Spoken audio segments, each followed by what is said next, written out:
Hello, procurement and supply management practitioners, leaders, and those impacted by supply chain management in some shape, form, or fashion. Welcome to part one of our three-part series. Today we will join John Mascaritolo, who is the director of the Center of Supply Chain Management at Clayton State University in Atlanta, Georgia, and G. Sean Williams, vice president of the board for ISM Carolinas, Virginia, and Executive Director of Supply Chain and Supplier Performance at SMS-Advisors out of Charlotte, North Carolina. They will cover upstream and downstream in supply chain management and touch on other related topics such as financial acumen and supply management's role in the global economy. We now join John and Jishan in discussion. I like what we've been talking about with supply chain management. I know it's very interesting. I'm curious.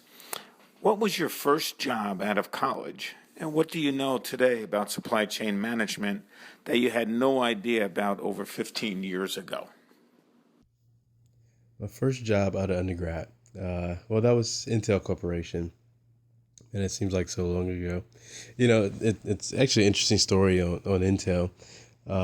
I flew out to do the interview for Intel, and there was, I want to say 20 of us.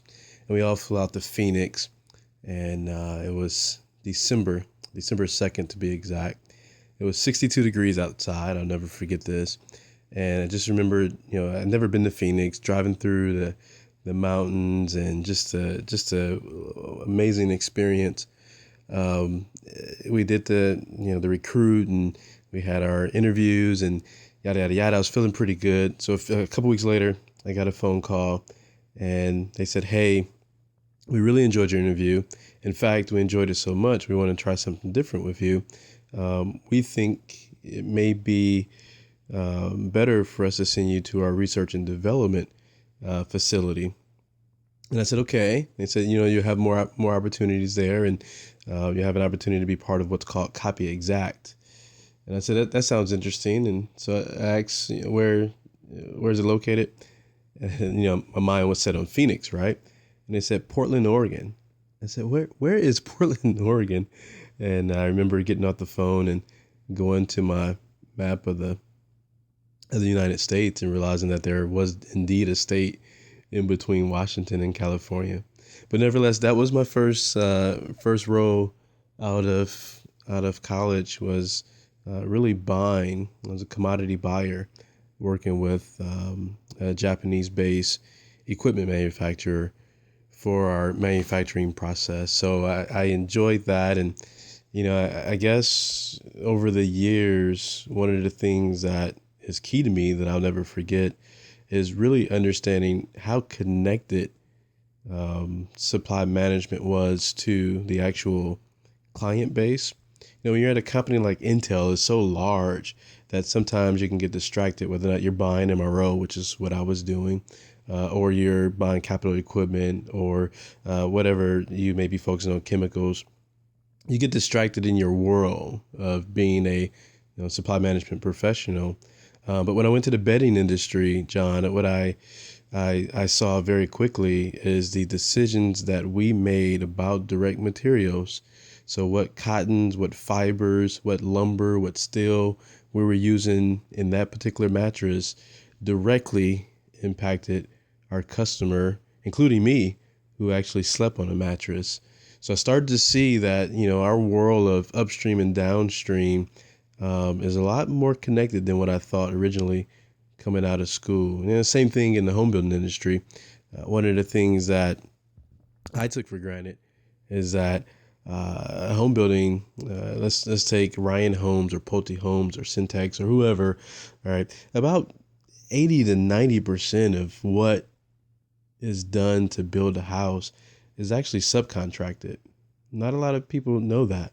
And to be able to see your decisions that you're making about who's going to frame the house, your decisions that you're making on the flooring selection and who's going to install the 18 by 18 tile, and whether or not they do a great job, a phenomenal job, or a horrible job, that directly impacts our client. So again, just being able to see and experience firsthand that upstream, downstream connectivity between what we do and ultimately what our external clients need. I know terminology is very unique and different to the industry and specifically to supply chain.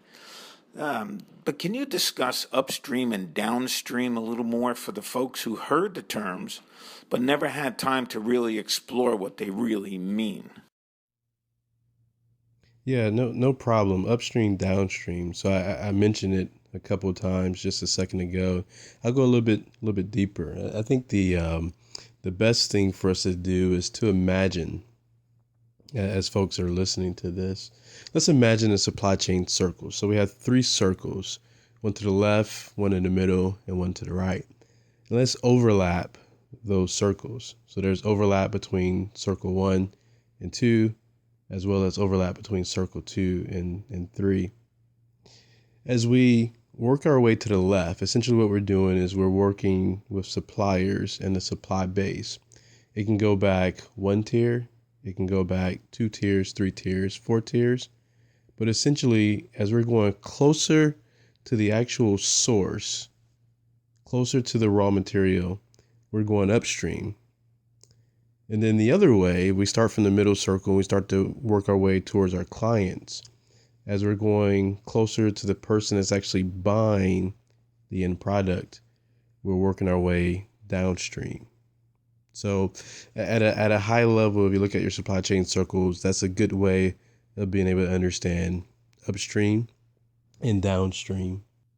So now that we have that, let me give a little bit more. Okay. So let's take, I talked about Intel earlier, so let's work with Intel. I love Intel, great company. If we look at that middle circle, let's make that HP. Let's go upstream first. Let's go to the left. If we make that left circle Intel, then that will be HP's Supplier. If we go the other way, all right, so we're starting with HP again in the middle, and we're going to the right. Let's make that right circle Best Buy. So in this particular situation, Best Buy would be HP's customer. Now they're the external customer. HP would also have internal customers, which would be those folks in manufacturing and operations that rely on supply management to get them what they need when they need it in order to produce the right products at the right time for the right costs. Right? On the other side, if you look at supply management, we're working through, in a lot of cases, third parties to get what we need from Intel. So let's make the assumption that we're buying something overseas, and landed costs becomes an important component. How much does it cost us completely in the total cost of ownership to get that item from overseas to us as the buyer for HP buying stuff from Intel? All right, so it's not only our relationship with Intel directly, but then it also be our relationship with customs, our relationship with carriers, transportation carriers, our relationship with brokers, etc., in order to help us get that product to us. So the dynamics of upstream, downstream are really, if you do a process map and understand all of the different nuances of what it takes to get a product from a supplier to the supplier to you, making sure that your internal customer has what they need when they need it, in order for your internal customer to actually get that product to a customer, is really a fascinating series of events. And in all, I guess, if you summarize it, that's supply chain.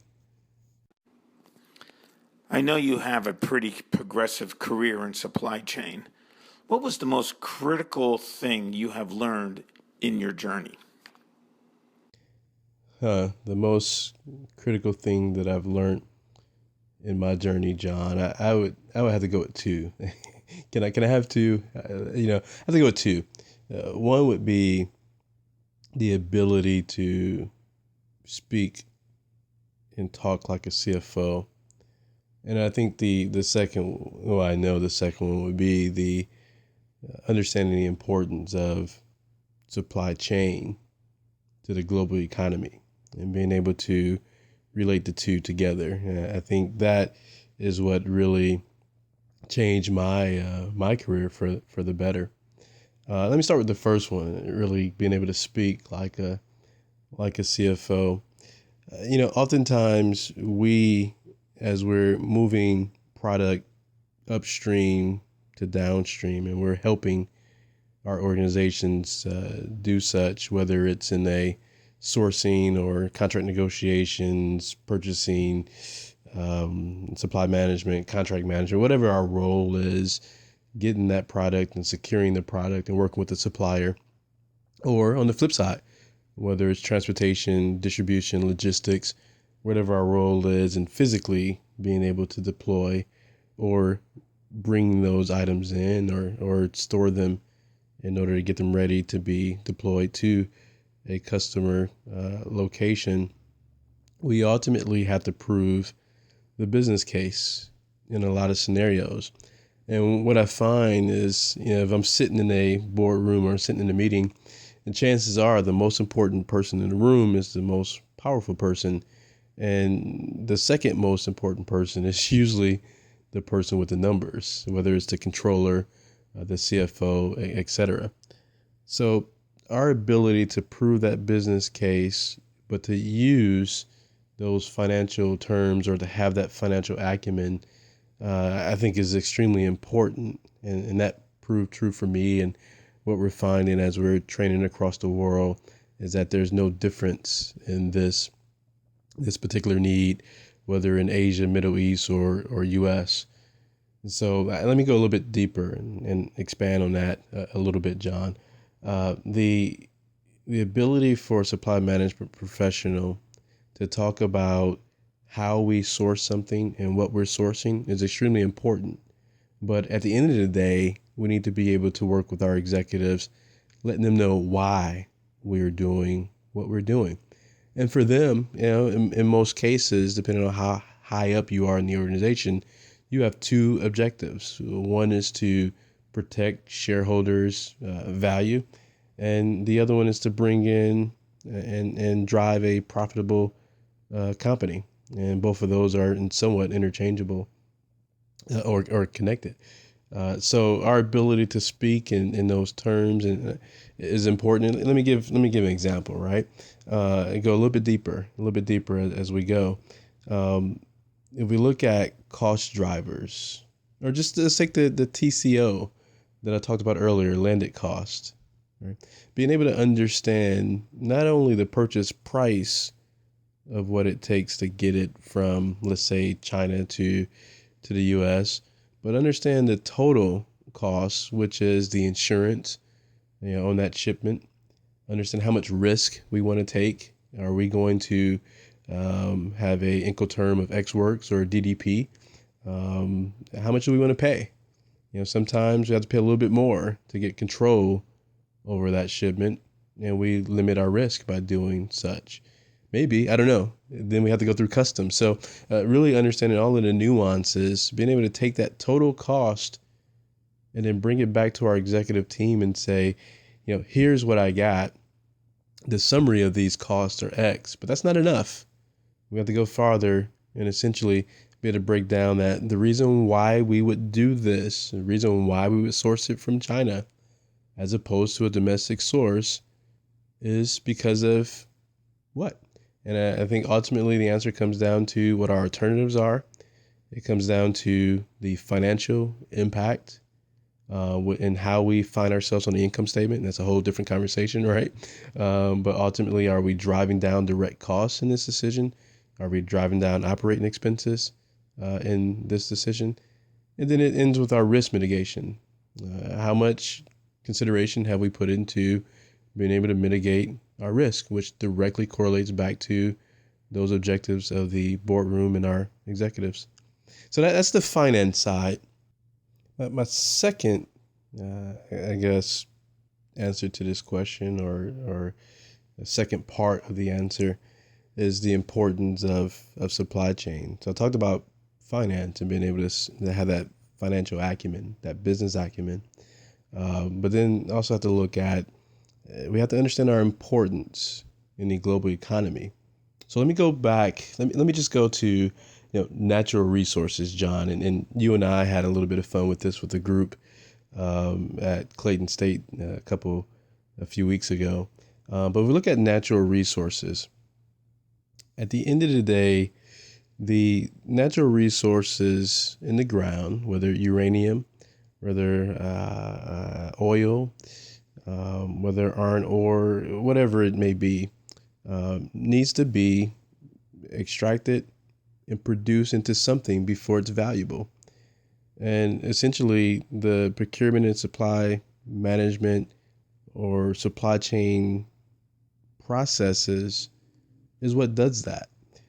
So we wouldn't have a global economy if it wasn't for our ability to put the right contracts in place with subcontractors and suppliers to motivate them to dig up that iron ore or uranium, or to dig or drill for oil and convert that into gasoline and all of the byproducts that come from oil. So really that supply chain, the processes and the rigor that we put into our jobs have a major impact on how we move our global economy at the end of the day. We wouldn't have a lot of the products that we have unless something was extracted from the ground and produced and delivered to the marketplace. So being able to connect our importance in the global economy, being able to connect that with, I guess, the financial acumen, in my mind, makes for an astute and extremely prepared and upward mobile supply management professional. Over the years, procurement has come to the forefront of the supply chain process. How do you see procurement supporting corporate strategies today? That's an excellent question, John. How do I see procurement or supply management really impacting corporate strategies? I probably have to go right back to the discussion on finance and maybe even add a legal component, but supply management's ability to understand financial impact, risk impact to our corporations, as well as the ability to actually do the work. Being able to put two and two together is extremely important. So the acumen of speaking like a businessman first, but then turning around and having the impact of doing the work, I think is critical for our profession to continue to grow. So to directly link that back, I'm going to go to the income statement. Let's take a manufacturing company. Typically, if you look at an income statement, you're going to get revenue minus direct costs equals our gross profits. And if you turn that number into a percentage, you get our gross margin. That particular direct cost in a manufacturing footprint could be easily 60%. So if you're a $20 billion organization, you're spending at least $12 billion on direct costs. That's the equipment, the direct materials, the people actually working on the manufacturing floor, all of the above, right? So we have a major role as supply management professionals in that space because we're in a lot of times driving that direct costs with our activities, whether or not we're working with subcontractors, like I mentioned in the home building industry. All of those subcontractors that are building a house are part of direct costs, and 80 and 90% is being managed through your supply management professionals in that particular industry. I also look at that's direct cost, and that gets us to the gross margins. I'm going to go down below that line and go into operating expenses. For the most part, our ability to keep our costs contained in how we run our buildings, whether or not we have a good handle on the energy, our energy efficiencies, the overhead that we put into our rents, and what type of, does it make sense to lease or to buy, to even run production, and how we run that production, or what particular environment that we run in production and lease building or a building that we own, and then turn around and understand the value of that asset if we do own that building. So I can go deep and deep and deep inside of this space, John, but ultimately our impact on direct cost and operating expenses, depending on the organization that we're part of, could be upwards of 70-80% of our revenue. And I think as we understand our importance and our role in the global economy, as we understand our linkage to 60-80% of the revenue of the organizations in which we work for, it only makes sense that we are a direct link to the strategic imperatives and the strategies of the organizations that we work for. And so our ability, again, I go back to one, I see we tie in, to directly answer your question, John, we tie in through the money, whether or not we are driving cost savings initiatives that lead to margin protection, whether or not we're working on working capital initiatives that leads to the cash flow of the organization, or we're just simply doing supplier management that leads to risk mitigation and protecting those margins. We are extremely important to our organization's strategy. Thank you, John and Jishan, and thank you all for listening in. This concludes part 1 of the 3-part series on procurement and supply management fundamentals. We look forward to you joining us for part 2. Until then, don't forget to visit www.psmtrainingsolutions.com to learn more about Clayton State University's PSM Fundamentals Certificate course coming in October.